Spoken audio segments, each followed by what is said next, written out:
Hi, and welcome to Mom in Mind. I'm your host, Dr. Kat. On this episode, I am joined by Georgia Etheridge Stevens, and she's sharing with us her story and her healing through severe postpartum depression and anxiety. And you'll also hear about how important it is to have the right type of treatment and the right level of treatment for the severity of symptoms that she was experiencing through a partial hospitalization program. Now, there are not nearly enough of those in the United States that focus primarily on perinatal mental health, but there are some popping up here and there. Some of the other themes we touch on through her story, which I think a lot of people can identify with, is how early life experiences can impact your journey into parenting and specifically the postpartum period. Of course, some of the beautiful healing that can happen despite having very severe symptoms. And if you've listened to this podcast before, you know I love a story of somebody going through the depths of pain and despair, coming out of that through a lot of healing and a lot of work on their own part, but then being able to turn that into something that helps other people. And that is what happened for Georgia. And we also get to hear about the amazing work that she's doing now to help perinatal families. So let's dive in and meet Georgia. Welcome, Georgia. Thank you for being here. Thank you for having me. Really grateful that you're coming on to share your story for multiple reasons. One in particular is to talk about the treatment that you received and why it's so important to have treatment centers like that available. I'll let you fill everyone in on that, but it is wildly important for people to understand that those types of treatments are available, that type of support is available. And I don't think people hear about it enough. hmm Yeah. So you're doing amazing work in the world as well. And I definitely want to talk about that. But I would first love for you to start wherever you'd like to with your story. Thanks. Yeah, I completely agree that getting the word out about these spaces is extremely important because I didn't know that they existed. And I mean, as most people, when you are planning your family, and I went through a few years of fertility struggles, Mhm. you're not necessarily thinking about how is my brain going to respond after I give birth to this Right, baby. right. And then there's so many stressors that while you're pregnant, you're just like, oh, well, all this anxiety that I'm feeling, this is just a part of the process. This is Hmm. this is normal. Hmm. And statistically, when you're looking at it, like 1 in 5, that does make something more like normal. It's not Hmm. very abnormal to have a perinatal mood and anxiety disorder anymore. Right. But the fact that it's abnormal to be able to like identify it, know where to go, get the Hmm. proper support. Hmm. Um, those two, I just really want to be a part of like bringing that together. Absolutely. And I was in El Paso, Texas at the time when I was pregnant, and I certainly had struggles because when you're living in a part of the country that doesn't have as much of like a robust healthcare system, Mm. you have to really use your own gumption and your own, you kind of have to like scrape for people to listen to you sometimes and to feel Right. heard and to get all of the right answers and support. So I had kind of started that process while I was pregnant, trying to get the right support for my fertility needs. Hmm. We Right. were very, very fortunate to get pregnant. Um, and then throughout my pregnancy, I developed subchorionic hematomas, Mm. which created an issue where I was having heavy bleeds throughout my pregnancy. And it required me to not be on my feet as much, have pelvic rest. And it was Mm. very scary, when you're Sure. pregnant and you experience heavy bleeds, the first thing that your mind goes to is, wow, am I losing this baby? Right. At what point Um, in the pregnancy did that start? my first bleed was at 12 weeks. Oh, oof. Yeah, that's a rough time So too. I was convinced that that first bleed was Hmm. a miscarriage. Right. So we went straight to the hospital. I have a bleeding disorder called von Willebrand's disease that Mm. is kind of rare, and people don't understand it very well sometimes. And so I bleed more heavily than others. So it was pretty intense, but we did the ultrasound, and it was clear that she was still alive, and it Hmm. was miraculous and amazing. But then it, Right. Me incited too. this whole other level of anxiety of like, oh my gosh, like what does this mean for her development? What does this mean for my Hmm. pregnancy and my well-being? Hmm. Um, and that coupled with like I didn't really have any other pregnant friends at the time. I was pretty isolated. My coworkers at work weren't in that stage of life. So I was kind of like trekking that trail alone a little Right. bit. Right. Um, Did anybody know what was going on for you at that time during pregnancy? my family did, yes. And I do think that my partner at the time was also quite anxious by it too, because it wasn't just his baby, it was also his wife that Hmm. was like Hmm. having these scary bleeds. And so I think that everybody handles stress and trauma differently. And Yep. his coping mechanism was to kind of like distance himself a little bit, which then made me feel a little bit more isolated, which was challenging. Top of that, my job my whole life has been to emotionally support other people going through traumatic situations. And so I was going into work day in, day out at the hospital, Hmm. um, supporting families in the emergency department when their kids are coming in after something scary happening, before surgeries with difficult diagnoses. And so uh, mentally, it was in a state where I was quite strained in terms of knowing how to support Yeah. myself emotionally, and then supporting the folks that I was supporting at work.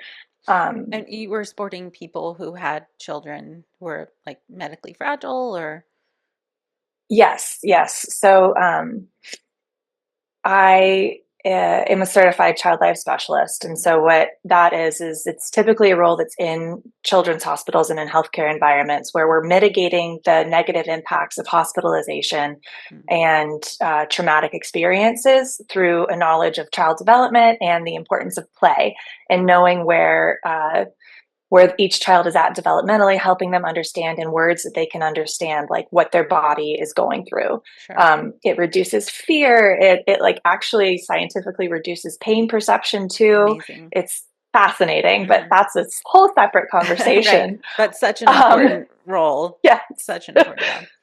And I was so grateful to be doing it, but it did at the time, like it left me with a place where I was just kind of not paying attention to what was going on in my own body. Sure. Um, and so then after my daughter was born, she was healthy. I didn't hemorrhage, which everybody was so afraid that was going to happen. I had some transfusions in the hospital.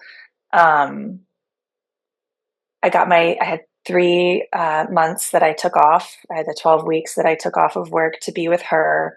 Um, and during those 3 months, you know, thoughts started happening in my mind. I was super anxious about, is she breathing at night? I Mhm. wasn't sleeping for a while. I wasn't allowing anybody to be asleep in the house because I was afraid that if somebody wasn't watching her that, she might stop breathing. I had this Yeah. massive availability bias of working in a job where I was seeing the worst case scenario Yeah. all the time of what can happen to babies, which is Yes. so, so, so rare in the real world if you look Right. at it statistically. But for my body, it felt so real and so Absolutely. possible.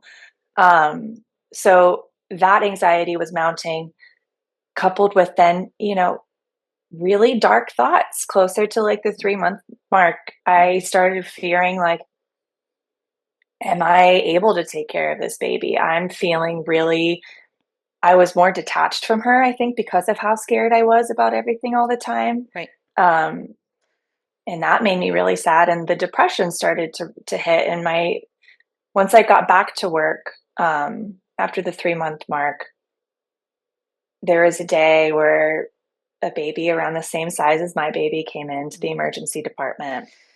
Whew. Um, That's so tough.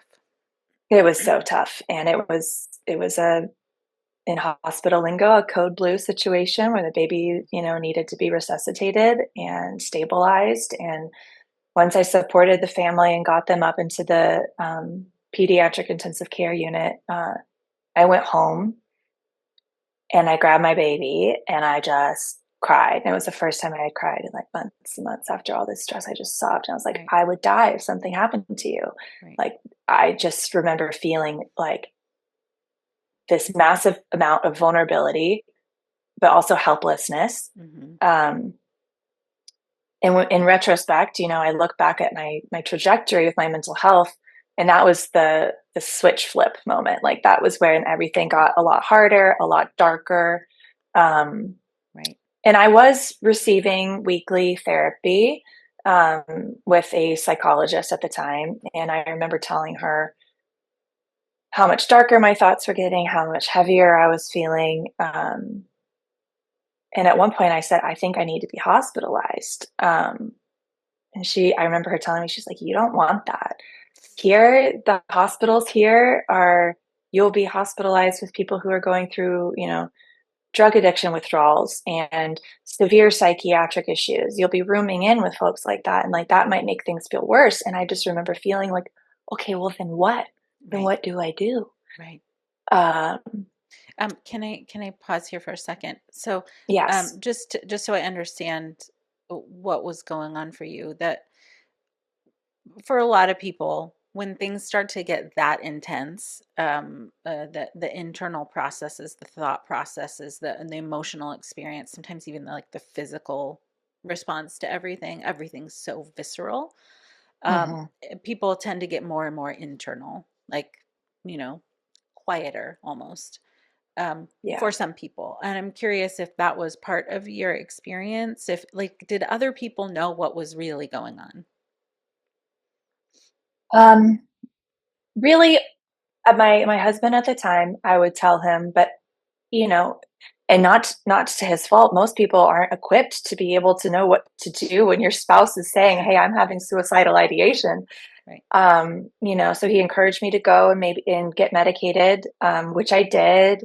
Hmm. Um, but it wasn't until one day I went to a lactation support group with my friend. Her name is Jenna. She's a psychologist, and well, LCSW, I believe, and she now is perinatal mental health certified, and that's our population. But we were walking into our group, and I remember she was my first friend that I confided in. And I was back to work at the time, and I told her, I said, sometimes I feel like I don't want to be alive. And she stopped dead in her tracks. She held my hand and she said, you know that you deserve to take a break, right? Like, you don't have to keep doing this alone. And like, I can remember that feeling of her holding my hand, looking at me and being like, she validated my experience then. She told me, like, the way that you're feeling is important and it deserves action. Like, you don't have to just keep waiting for it to go away. Like, you Yeah. can do something about it and you deserve that. And so after that, then I started taking it more seriously, requested leave from work. Oh, good, good. Um, and reduced my hours so I could go to more therapy, see a psychiatrist in El Paso. So yes, vocalizing it to her was a big turning point for me in my recovery, because then I started noticing, like, okay, this isn't something that I have to just live with and deal with. It's okay Right, for me to go and get help. Um, and then it was a way for me to be able to notice, like, this help isn't enough. Like, my therapist wasn't specifically trained in perinatal mental right, health, so she didn't know right, what to do. And so one day at work, I was so anxious. I was having a hard time functioning. Like, I didn't want to go into patients' rooms. Like, I didn't want to interact with other people. And so I was doing a thing that I was doing then, where I would like go hide in like a supply closet for like 10 minutes to just breathe and be right, alone. right. And one of those times I went in the closet and I just broke down. I started crying. I called my dad and I was like, I can't do this anymore. And my dad lives here in Los Angeles, which Hmm. is where I am now. Hmm. And bless him, he said, I'm getting on a plane. He got on a plane. He flew to El Paso. He's like, we'll figure this out. Amazing. And that's when we started doing some research about more specific care. And that's how we found the UCLA maternal mental health program. Hmm. Um, I called them the next day and they scheduled an intake at the Women's Health Center there. Um, my daughter was almost 5 months old at this point. And And so that, if I can say, is a long time to suffer at that level of intensity. yeah, it was a long time. Hmm. And the whole take a Xanax and go to work thing was just really making it worse. Hmm. Hmm. And Right. And so, I think what some people don't understand about when symptoms are that intense is how overstimulating it is, because it's near constant. It's just yeah, going and going and going, and you're trying to manage and like keep yourself together. And then like working in an environment like you were working in is overstimulating in and of itself too. Right. Exactly. So, Like the fluorescent lights, the alarms going off, right. like Yeah. everything's in crisis all the time in a hospital. And so, yeah, I Hmm. was walking into this energetic, and I didn't realize this before, but I'm a highly sensitive person on Yeah. top of it. And so then I'm in there and I'm like feeling all of these emergencies while also my body's struggling, and I was Yes. maxed. Right. Absolutely. Absolutely. Okay. So, 5 months, and then you went to LA. Yeah, I bought a Southwest ticket for me and my baby, and we hopped on a plane, thinking that, like we didn't even travel with my husband at the time. We just hopped on the plane to go to the intake interview at UCLA. And once I started speaking to them about my symptoms and how intense my thoughts were, and I will say there were several instances during, now that I'm thinking back on it, that I'm like, I wish providers would know this. There was a moment during my intake at UCLA where one of the, I believe it was one of the students, she looked at me, she's like, "You look really put together. Are you sure you feel that bad?" And at the time, I wanted to just be like, "You have to believe me. My thoughts are so dark. I don't think that I can survive this without help." And yes, I got on an airplane today. And so I, for the first time in, a long time, I took care in how I dressed myself because I needed to feel confidence walking out that door with my Right. child alone. Right. Um, So it's just a reminder to me now that I'm on the other end of it, of just Hmm. like looks aren't always what they seem. Like Nope. a mom who looks really, well kept, uh, could be suffering just as badly as somebody who visually looks like they haven't taken them care of themselves in a while. Right. Right. 100%. Um, And sometimes that is part of trying to cope with how intense things are. And exactly. you It's really like the can't. one thing you can really feel like you can control. Hmm. Hmm. Um, And so they heard my symptoms at the time, and they highly suggested that I not return back to El Paso at that time. They suggested I immediately get into therapy here in LA, stay with my dad. And so we just didn't go back. We stayed, and they got me admitted to the partial hospitalization program. I believe they call it the perinatal mental health program now, but at the time it was the maternal mental health program. Hmm. Um, and I was there 5 days a week with my baby from 9 to 5, and it was like a full time job of, Right. and it was one of, I mean, it saved my life. That's the biggest accolade that I can give it. It saved my life. And they had a psychiatrist who is still my psychiatrist today, who helped me get my medications right, so that I could get through it. There was a social worker there who was just amazing. Her name's Natalie. She's not there anymore. Group of maybe 8 women. So it was a small group. There were really wonderful staff there that would help take care of the babies while we were in a more intense processing group. Hmm. But, our babies were with us constantly, because for Right. some of us, including myself, detachment from my child was one of the biggest drivers of my suicidal Right. ideation. Right. It brought me a massive amount of grief, and I was dissociated. And so having her there and not having to be in a um, mental health uh, institution where I couldn't have my baby with me, that would have been worse. Like, Right. so for, Right. there's a degree of, like, my psychologist in El Paso, she was right. If I had been separated from my child for Mhm. weeks while I was undergoing treatment for my suicidal ideation, that could have exacerbated things. I don't know. It could have. Um, Yeah, I I'm mean just very there are grateful. too few mother baby inpatient units in the country. Yeah. More are needed. Whoever's listening and can do that, do that. Um, Yes. and the partial hospitalization programs are also too few, but are more of them. But for Hmm. exactly the same reason. I mean, you've entered into a new phase of life, and you're trying to figure out how to, you can't just like put that on hold, go figure your stuff out, and then come back and pick right up where you were. It's You're in a whole new phase of life, and that needs to be considered in the treatment process and in your healing process. Yeah, exactly. And it took a team, Hmm. like, especially since I was coming from a background of saying, like, well, look, I've been for 15 years working with people who are in these very dire situations, sitting bedside with families as their children are dying. I was like, okay, I got this. Like, I know how to like take care of myself. I know self-care. I could not possibly have predicted how challenging the mood and anxiety disorders would get, and how there was not a chance I could do it alone. Like, I Right. could be as equipped as I thought I could be, which I thought I was, Hmm. and I couldn't do it alone. We can't do it alone. Like, we have, like, a No. village is necessary for so many reasons, and then specifically trained perinatal mental health professionals, and a lot of them, Yeah. is very important. Like, I had a therapist that was perinatal mental health. I had to have a trauma therapist too to help me like get through some of the PTSD symptoms so that I could Right. heal.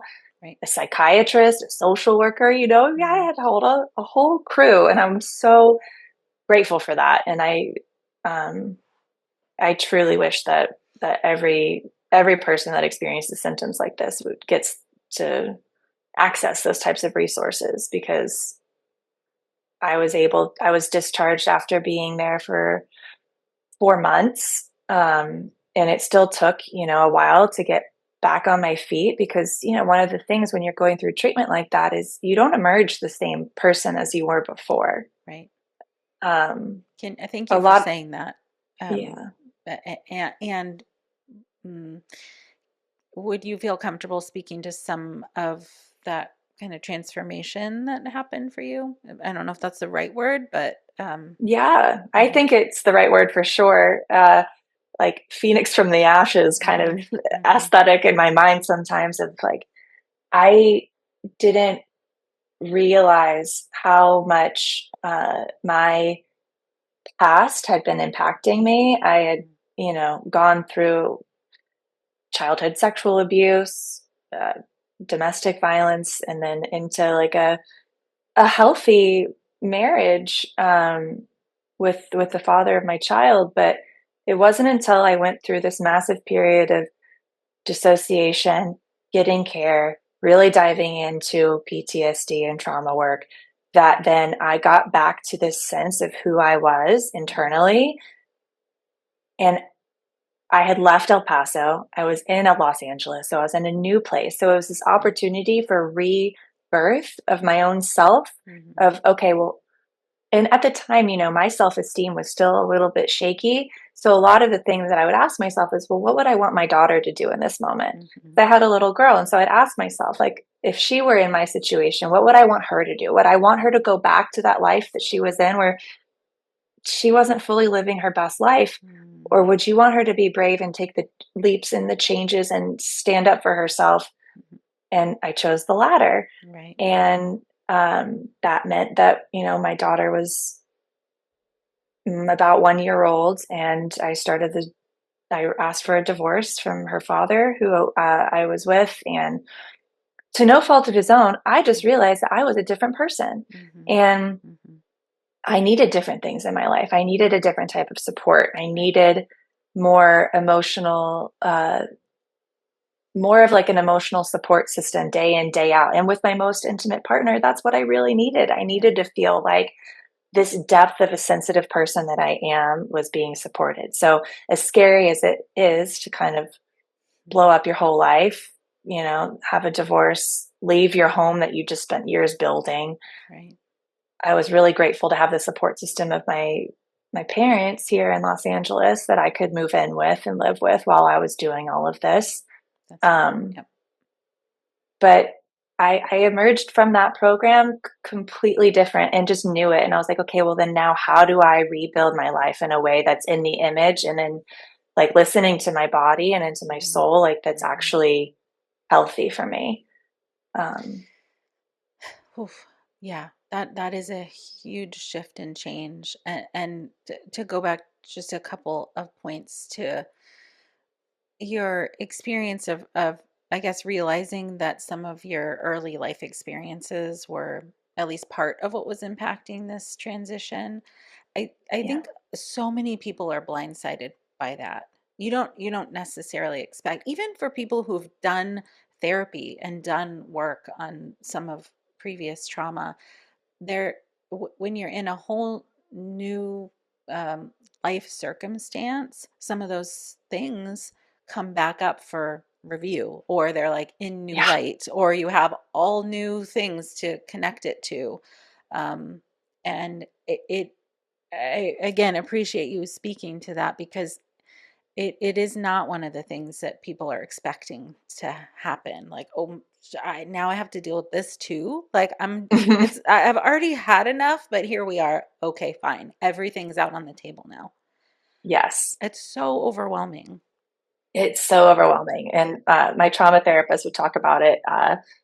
Like channels. It's like Hmm. one thing turns on and it turns on the other channels, and it Hmm. just is like, it all is connected. And so that is Right. what happened. And then I had to get to the root of certain things before I could unlock things and heal further in my journey. And like you can't just isolate one thing from the next. Like it is an amalgamation of all sorts Yes. of things. And as I learned, I will sometimes joke with my friends. I'm like, look, I have a PhD in therapy because I was in thousands of hours of Yeah. therapy for Yeah. these Yeah. years that I was in recovery from Hmm. my perinatal mood disorders. And I learned that, it's all like the risk factors, like Hmm. certain things are risk factors for perinatal mood and anxiety disorders. And I look at those lists and I'm like, oh yeah, Yeah. that, Check, that, check. that, that. And I just had no idea as Hmm. I was, entering into that stage of my life. And I can say in retrospect, I wish I had known and maybe I could have resourced myself better. Hmm. Um,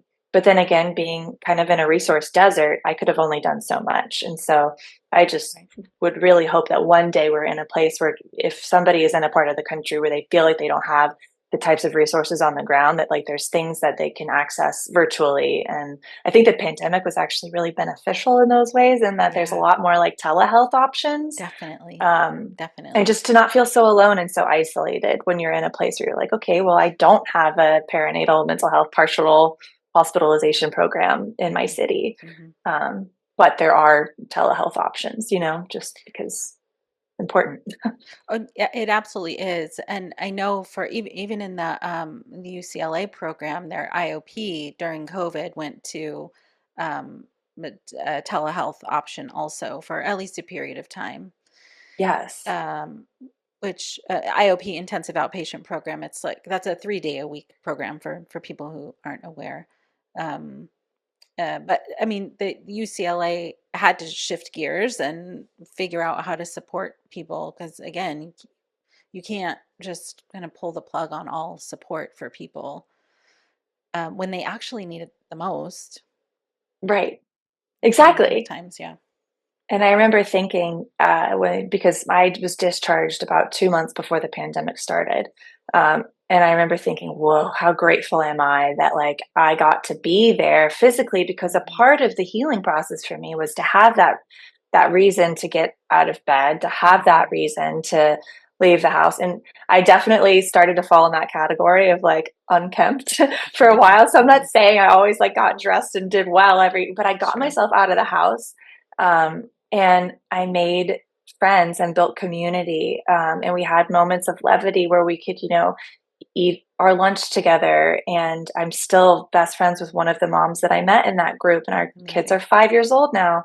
And so recreating that type of space where it was like very judgment free. We all knew that we were all there struggling. I mean, of course, Right. we're all hospitalized together, Mhm. but outside of that, it still sometimes just felt like a regular mom's group. Mhm. Um, and so that's a part of the reason why, like, once I got healthy and I was like, okay, well, what do I want to do with my life and my skills now? Like, that was a part of what I wanted to do. I wanted to create a space that was like Mhm. just more in the community. You're not hospitalized or receiving treatment, but it's Mhm. still just as like soul nourishing to be around people and know that it's a safe space. Because that piece of it was really important to me. Absolutely. I mean, and you again to the point of transformation for you is you couldn't have known that things were going to be like this in order to prepare enough. But in some way, and this is what I find to be true for myself as well in my own experience, I certainly didn't want to go through any of that. Um, and um, wow, if I hadn't, and maybe it's true for you too, I wouldn't, some of these areas that needed healing wouldn't have been unveiled or exposed. And I might have still Mhm. been stuck in some old patterns or old habits or old pain that really needed to be looked at in some deep, deep ways. Mhm. And now that you came out on the other side of this, it's created this new beautiful chapter where you can help people in the same ways that it sounded like you needed help. Yeah, exactly. And I resonate with that so much. Like, yes, it was the hardest time of my life, but I'm very glad I went through it Hmm. because I think a lot of those things would have stayed buried. Like, Yeah. there's nothing quite like even if you're not diagnosed with a perinatal mood and anxiety disorder and you're hospitalized, there's something about being a parent, no matter how your baby comes to, Hmm. surrogacy, adoption, however, it rips you open. It accesses parts of your soul that are so different than any Hmm. other experience in life. Hmm. And all that stuff that you've maybe been shoving under the rug for survival purposes, Hmm. you can't keep it under the rug anymore. No. Uh, and it's it's something I'm grateful for because, like you said, like it could have stayed buried all those years, and I'm a much healthier and happier version of myself now that I've gone through that all. And it's a testament to the support that I got for sure, but it's also a testament to like the willpower that I chose to call upon at the time. And I'm really proud Yeah. of myself for fighting through it. And I think that any person that really just bears down and they get themselves through these really challenging pieces of time, like that's something that we can always look back on and say, look, if I can do that, I could do anything. Hmm. Right. And it takes you through life in a really confident way, which has been nice. Absolutely. And there was another thing you said in your process and your story that you were able to kind of take on a perspective of like, what would I have my daughter do? What would I want for her using her Yeah. perspective? And I think that's also another um I mean it's sort of in a way a therapeutic tool that I help people with in their own process. Like somebody, how would you treat somebody that you care about, or what advice Yeah. would you give them if they were in your same exact situation? And sometimes you really need that outside perspective to get outside of the muck, the depth of your emotional experience, to like to pull on some other part of yourself that can take perspective.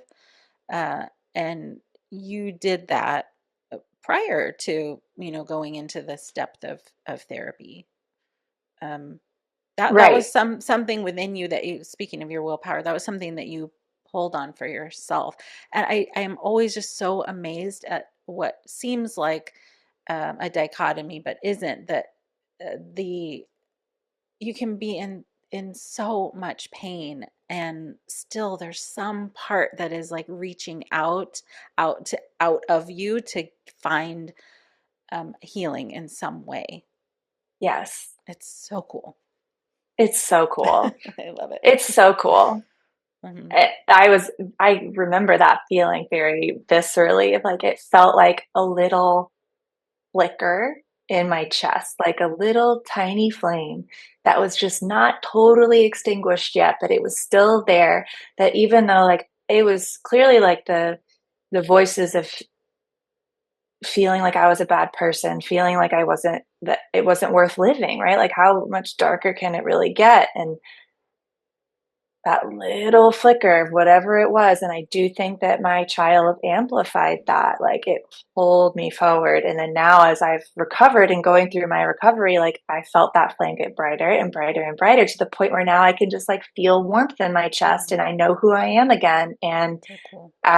those voices, the volume got turned down on them. I'm not saying they're gone always, but Yeah, at least I no, know that right. they're not in charge anymore. Hmm. Hmm. Hmm. um, Yeah, I'm so happy for you that, not that it happened, but that you made it through in the way that you did, and you got to this place, and found your inspiration for this next phase of your life. So, yeah, tell us about the Pod Family Center and what that is and how you're helping people? So in August, so it's still a relative baby itself. I've had it for about 6 months now. It's a little space that's down the street from my house here in Mid-City, Los Angeles. And when I saw an available sign on the window, I just got this sense of like, wait a minute, there's so many families in our neighborhood. I rebuilt myself on this street. So Hmm. I live on Sierra Bonita here in Mid-City, and during the pandemic, I rented a house down the street from my house while I was going through my divorce, while I was trying to figure out how to move my whole life to LA, while I was single momming. And there were mothers that would walk the streets during the pandemic with their babies in the strollers. And like I built community, but like from a distance, like on this street. Um, a house came up for sale. I now live in that house up the street from where that all happened. And so this neighborhood and this community really means a lot to me. And so I was starting to think, well, what would it be like to have a hub here, like literally just down the street from my house, with all these folks that are walking around with their strollers and then their carriers, that people can come. We can do baby and me groups, play, have fun. But I'm also incorporating the element of I do perinatal mood pod groups where it's like we can all come and we can talk about like our symptoms or Hmm. concerns about medication and things like that. And while it's not a replacement for therapy or speaking to a psychiatrist, I also do provider meetups. So I'm getting to know all the psychiatrists and the psychologists Nice. and the social workers in the area who specialize in perinatal mental health. And I've got all their cards and contact info Perfect. up on the wall so that people know exactly who to call, Hmm. because that was one of the more daunting things. Thank God for organizations like Postpartum Support International Hmm. that you can call and they Hmm. will help you find resources in your area. Right. It's also nice to know if someone walks into my space, I can say, hey, I've met this person. They came to my coffee and bagels last month. They're Yep. really lovely. They specialize in this form of Hmm. therapy, and they also are PMHC, perinatal mental health certified. And Great. so, it's something that's developing in that way so that even if you don't identify with struggling through parenthood or you've not been diagnosed with any mood disorders, if you ever hit that roadblock where you're like, man, I could use some extra support, Hmm. who do I go to? What can I find? Right. I wanted it to be really easy for people to just come into our space, meet other moms, other families during in that same stage of life. And then up on the wall, we've got, pelvic floor therapists, lactation So good. consultants, yoga instructors, people in the community that are really passionate with working with Hmm. new families.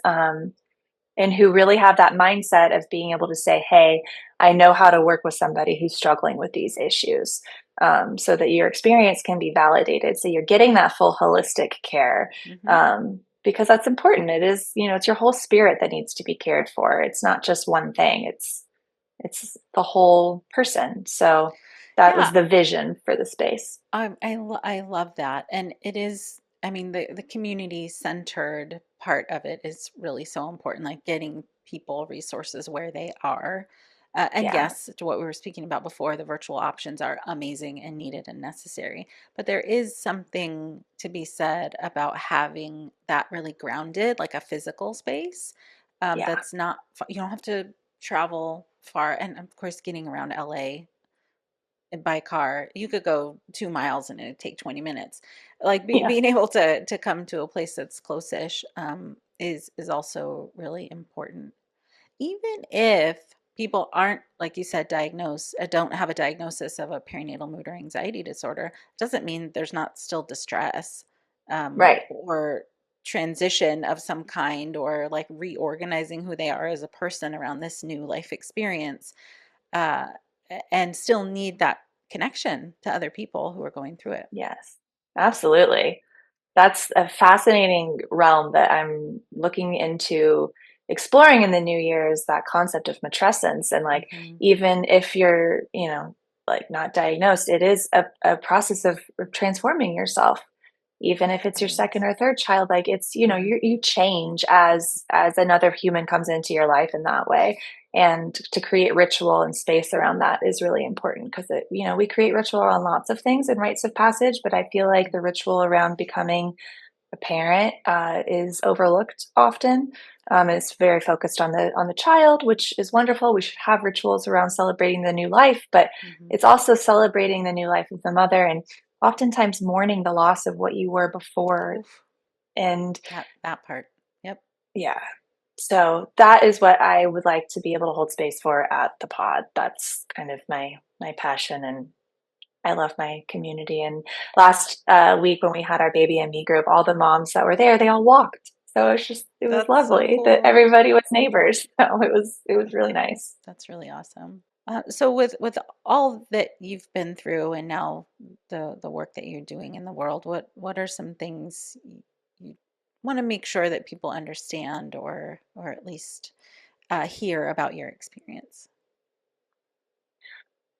One of the things that I like to tell my friends when they're entering into the phase of becoming parents, and something that I think that I would love more people to know is what that feels like to just let one person know your truth. And Mm, all it takes is just sharing your truth with one person. Like me sharing my truth with my one friend who mhm, stopped in that parking lot and held my hand. That changed my life. And no matter where in the country you are, and no matter where you're at in your journey, there's no substitute for having that one person in your life that you can trust right. and that they can validate your experience, because what you're going through is real and what you're going through is important, Mm, and what you're going through isn't going to last forever. Think the one constant thing in the world is change. mm, Everything's going to keep changing. And mm, with, I mean, Postpartum Support International says it perfectly, with help there is hope. mhm, And so I want people to feel that even if it's not your immediate family, finding that one person that you just in your heart, you're like, you know what, I bet you they could hear this. These are ears that my story can land with. right. Um, Sharing is so important. Beautiful. Yeah, thank you so much again for sharing your story and sharing with other people what you have found to be true for you so that hopefully that can resonate for somebody out there um and that can encourage them to get the help that they need. Hopefully, yeah. Thank you so much for allowing me to share my story, and it's something that's very important to my soul. So thank you. Oh, I that's really beautiful. hope that sharing this will resonate with at least one person out there who might be needing some help. So Thank you. If you'd like to get connected with Georgia and learn more about the work she's doing, go to thepodfamilycenter.com or you can follow her on Instagram at thepodlosangeles. And as she mentioned, Postpartum Support International is a really amazing resource. If someone you know is suffering or needs help, please go to postpartum.net to find online support groups that run for free, a provider directory, and a host of other resources. And certainly, whether it's your first time listening or you've been listening for a while and you haven't yet followed or subscribed to the Mom and Mind podcast on your favorite listening platform like Apple Podcasts or Spotify or now Audible or YouTube, please go do that. Anybody following who also wants to give a star rating or a review, that information is really helpful for people who are looking for podcasts like this to hear from you so that they know that they're getting the resource that they need. Thank you so much for being with me today. Until next time.